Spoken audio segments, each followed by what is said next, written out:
Hello friends. और आप सब कैसे हैं? सब बढ़िया। राधिका ब्लॉग में आपका स्वागत है। और आज मैं बात करूंगी उन बच्चों की जिनकी शादी अभी अभी हुई है या कुछ साल हो जाते हैं। ठीक है, तो उनकी जो शादी होती है वो मतलब कुछ साल ही चल पाती है। ठीक है, और उसके बाद वो शादी जो है वो टूट जाती है। देखिए, शादी के बाद प्रॉब्लम आती ही है। सिर्फ 1 साल लगता है हस्बैंड वाइफ को समझने के लिए। ठीक है, उसके बाद जो है ना, ये जो ट्रेन की पटरी कहते हैं इसे हम हस्बैंड वाइफ जो है ट्रेन की पटरी कहते हैं, दो पहिए कहते हैं, अब सुना होगा। तो इसलिए जो है इसे जो है संभालने में 1 साल तो लगता ही है, एक दूसरे को समझने में। ठीक है, और ऐसा नहीं कि समझने के बाद प्रॉब्लम्स नहीं आती हैं, प्रॉब्लम आती हैं, लेकिन हर प्रॉब्लम का सलूशन होता है। ठीक है, बैठ के बात की जाती है। ये कोई सलूशन नहीं होता। मैं लड़कियों के लिए भी कहूँगी कि अब कोई बात हुई और सीधे घर जाके बैठ गई हूँ अपनी। ठीक है, ये कोई सलूशन नहीं है घर बैठना जाके, क्योंकि देखिए गृहस्थी आपकी है। ठीक है, मैं दोनों से कहूँगी, लड़के लड़कियों से, कि पहले भी गृहस्थी चलती थी। पहले तो लोग पढ़े लिखे भी नहीं होते थे, तब भी गृहस्थी बहुत अच्छे से चलाते थे। आज की डेट में तो आप लोग बहुत पढ़े लिखे हैं, हाई फाई हैं, सब कुछ पढ़े लिखे हैं, फिर आप ऐसी मतलब क्यों सिचुएशन पैदा कर देते हैं कि आपकी खुद की गृहस्थी ख़राब हो जाती है। देखिए, दुनिया तो चाहेगी कि आपकी गृहस्थी ख़राब हो जाए, ना बसे। ठीक है, ये तो आपको खुद सोचना है कि आपके लिए क्या सही है क्या गलत है। ठीक है, कोशिश कीजिए कि हस्बैंड वाइफ की कोई भी प्रॉब्लम हो, आप एक कमरे में जाइए। ठीक है, और आराम से बैठ के डिस्कस कीजिए। ठीक है, और ये नहीं है कि उसको सुलझाने के लिए 10 जने बैठे, 10 जने नहीं बैठेंगे। सिर्फ हस्बैंड और वाइफ को आप एक कमरे में छोड़ दीजिए। ठीक है, होता क्या है कि ये जो केस बिगड़ते हैं ज़्यादातर, ये ईगो पे जब ले ली जाती है बात। ठीक है, या लड़के या लड़की जो भी ईगो पे ले लेते हैं, वो झुकना नहीं चाहते एक दूसरे के आगे। ठीक है, जो व्यक्ति झुकना नहीं चाहते तो वो रिश्ता ज़्यादा लंबा नहीं खिंच पाता। ठीक है, तो हाँ, हमें ईगो रख के नहीं चलना है इस रिश्ते में, हमें प्यार बना के चलना है।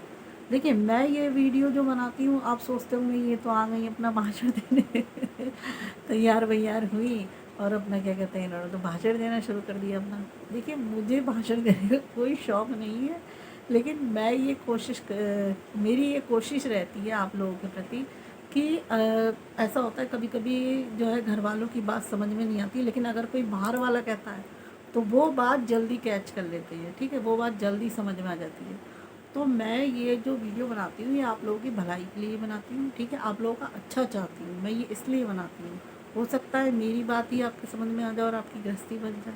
ठीक है, तो कोशिश कीजिए कि आपकी गृहस्थी आप अपने हाथ में रखिए। ठीक है, सारे डिसीजन हस्बैंड वाइफ अपने हाथ में रखिए। ठीक है, कोई भी प्रॉब्लम होती है आप खुद सॉर्ट आउट करिए। ठीक है, ना कि किसी तीसरे को इन्वॉल्व करिए।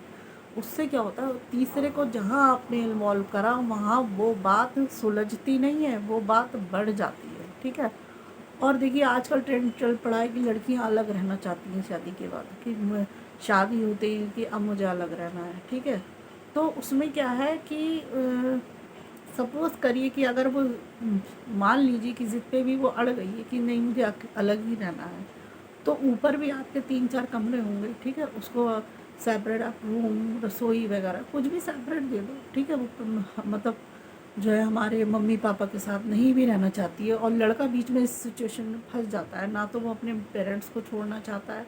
ठीक है, और ना ही वो वाइफ को छोड़ना चाहता है, तो ऐसे में उसको ऊपर का पोर्शन दे दीजिए जिससे वो भी सेपरेट रह सके उसी घर में। ठीक है, और नीचे जो है उनके फादर मदर रह सके, लड़का जो है दोनों तरफ जो है वाइफ के ऊपर भी ध्यान दे सके। ठीक है, और मम्मी पापा के ऊपर भी।